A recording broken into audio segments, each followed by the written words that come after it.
There is nothing like falling in love with the cast of an anime series, game or drama CD and hoping that, when the time comes for an adaptation to a different medium, the cast remains the same. We've grown to love those voices, the actors actually suit the characters or made the characters larger than life, but then we noticed that, for example, the cast of a drama CD was completely replaced by a whole new cast in an anime adaptation. So why do they do this? Why are voice actors replaced? It's time to cover these and more in this episode. Let's kick off this episode of Seiyu Lounge.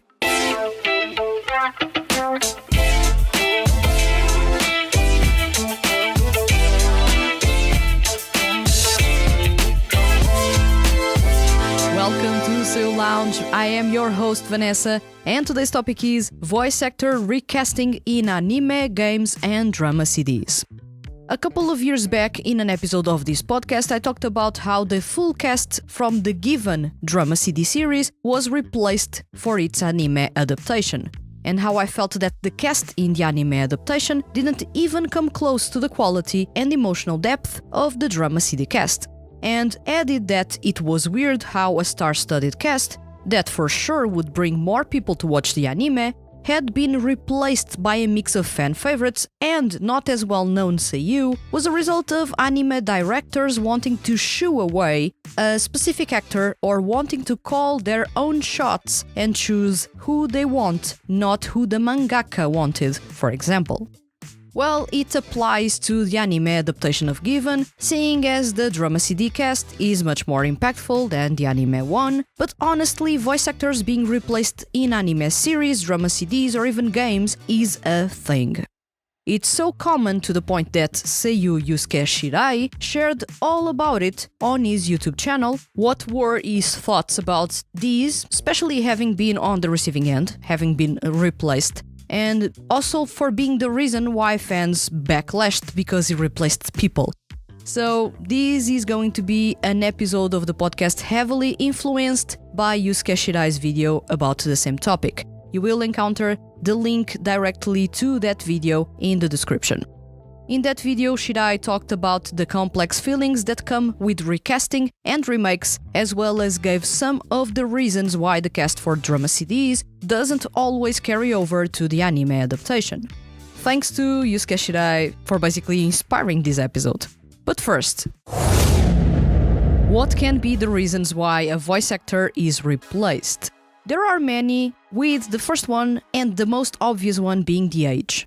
If a seiyuu, for example, voiced a character in the 80s and that anime is going to be rebooted now, the seiyuu is already way too old, and, besides some exceptions, will sound naturally older, which may make them basically sound weird.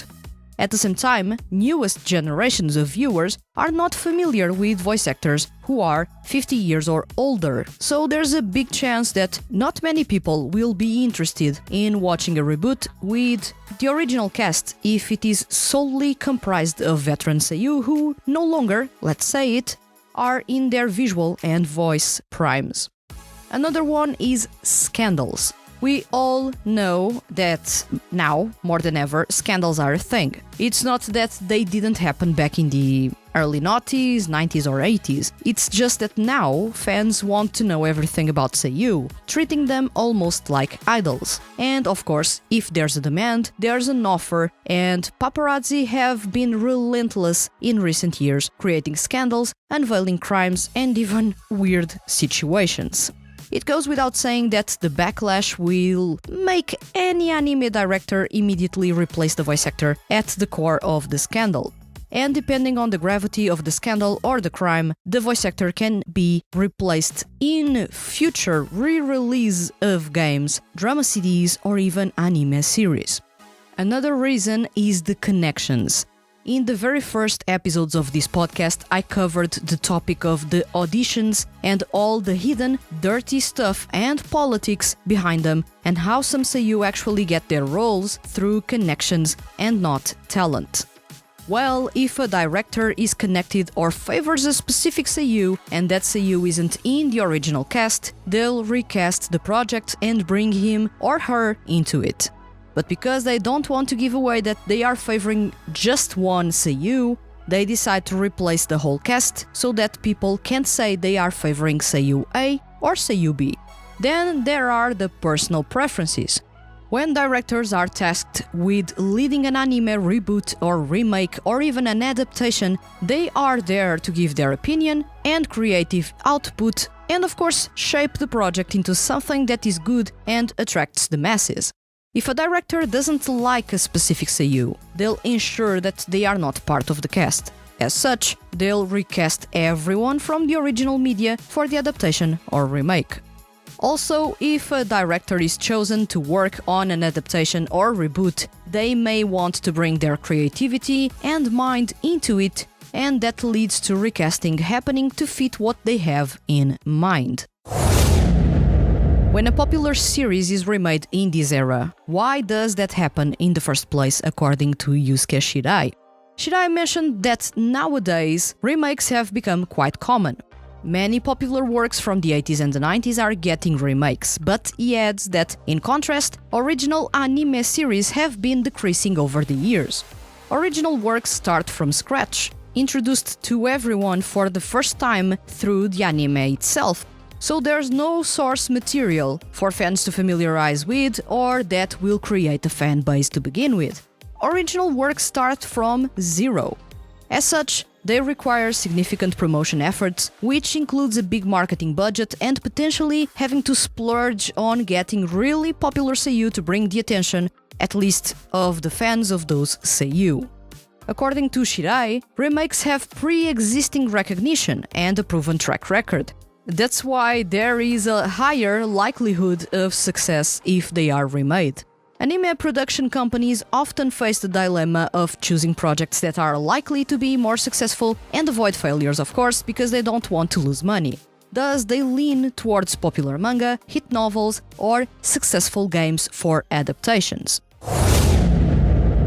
What about the recasting of voice actors? Shirai said that when a series is remade, it's not uncommon for the original cast to still be the same. However, as time passes, and the more the time passes, it's more likely that the voice cast will have to change, or will change.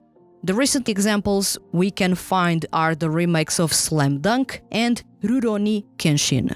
The fanbase of the original work will naturally watch these remakes, although some may be opposed to the recasting of the original cast that they grew so originally fond of. The studios focus on the hope that new viewers who might have heard of the title but never watched it to begin with will also be attracted. At the same time, he mentioned that there's often a change in the production staff and companies involved between the original work and the remake or adaptation. This naturally leads to a change in the voice actors, especially if there's a significant time gap between the original and the remake. The goal is to reintroduce the series with its original charm suited for the current era. And that includes bringing voice actors that everyone recognizes right now or is raving about at the moment, instead of bringing the veteran seiyuu who were in the original work. This of course can lead to problems with fans of the original boycotting a show, for example. According to Shirai, from a voice actor's perspective, he understands the mix of wanting to be a part of the remake and the sadness of seeing those changes happening. Can changes in the cast bring attention to the original work? They can, indeed. For sure, one of the focuses in recasting for or from an original work to an adaptation or remake is to bring new fans to it. New fans will get interested and may want to check the original or the source material, or in the case the project has an established drama CDs, check it out and discover the original cast. And there are older fans who may end up enjoying both the new and the original cast. Yusuke Shirai mentions that it is beneficial to approach new versions as a fresh take on a beloved story. Differences in the new version should be viewed positively, as each version has its unique charm. The same logic applies to live-action adaptations, which aim to reach a broader audience, including those who don't usually watch anime, which, believe it or not, are a lot of people. Recasting can be a way to save money for anime productions. Imagine a seiyuu was a rookie or was unpopular when they joined the cast of a now established drama CD series. And years later, that source material from which the drama CD stems is going to be adapted to anime. That seiyuu who was once a rookie or unpopular may now be really popular and be charging a lot more for his work, having risen the ranks of the seiyuu ranking structure. This may not interest anime production companies as now they may be extremely expensive to keep in the cast. So recasting ends up being a last-minute choice to save money in the production. Worth mentioning that seiyuu do rise the ranks of what is called the seiyuu ranking from F to A and even to a no-rank position in which seiyuu establish their own rates. They are free to accept ranking higher, but they know that if they rank higher, they'll be charging higher and fewer projects and anime production companies will want to hire them because of that. So sometimes, really popular seiyuu who should be ranked B or above choose to remain in lower ranks to charge lower fees and have more work. All this to say, just because a seiyuu is really popular, it doesn't mean that they are charging a lot or are really expensive. It is a case-by-case situation. For more on these, check the video linked in this episode all about the seiyuu ranking system and earnings. So, in this video that we were talking about, Yusuke Shirai adds that instead of being disappointed or just accepting the changes, looking at different angles might reveal new perspectives. It's challenging because producing an anime series involves significant investment. Naturally, fans of the original cast would want the same actors, it makes sense. But if they're too expensive and the anime production has a tight budget, they'll have to recast. Recasting in drama CDs. This was the topic I mentioned earlier in this episode with the recasting of the voice cast of the given drama CD for its anime adaptation. Shirai mentions that in the voice acting industry, drama CDs are often adapted into anime, and production companies for CDs, basically, and anime are usually different. As you can imagine, this often leads to cast changes when a drama CD is adapted into an anime. Typically, roles are reassigned through auditions, even if the original CD didn't have auditions. This is a common scenario in the voice acting industry. It is worth mentioning that most of the time, the cast of a drama CD was hand-picked by the mangaka or the directors, not needing auditions most of the time. Still, some drama CDs may require auditions. Shirai added that he experienced situations where a role he played in a drama CD was recast for an anime adaptation without even getting a chance to participate in the audition for the anime. Yes, he was not even invited to the audition for his original role from the drama CD. This is cruel, but that's how the industry works. He added that this was particularly frustrating early on in his career when he was still trying to break into anime. Although rare, there are instances where the drama CD cast continues into the anime adaptation, which is something he mentioned he experienced and is grateful for. Voice actors' responsibility is to deliver performances that satisfy existing fans and attract new ones, bridging the gap between the old and new audiences.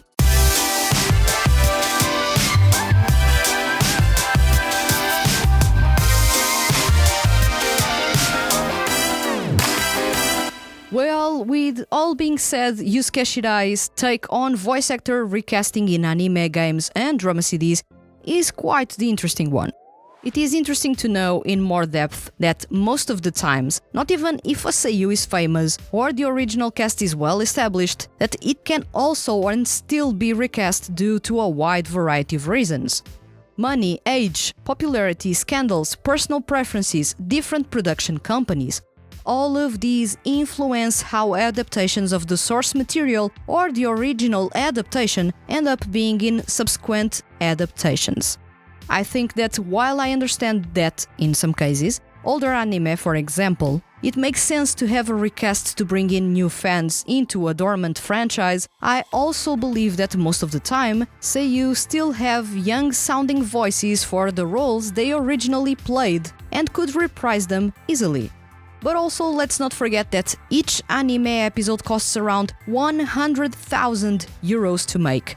and even with licensing, an animation for TV may not be enough to cover the costs.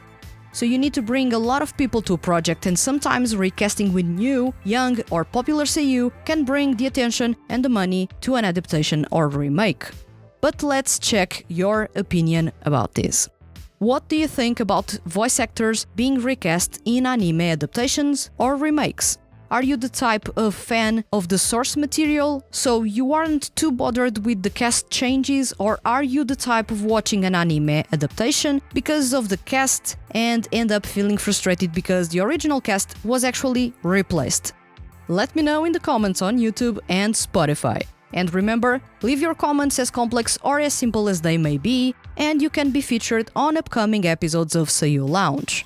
If you enjoyed this episode and don't want to miss the Handed Feeds HQ's weekly male seiyuu and music-related content, hit the subscribe button.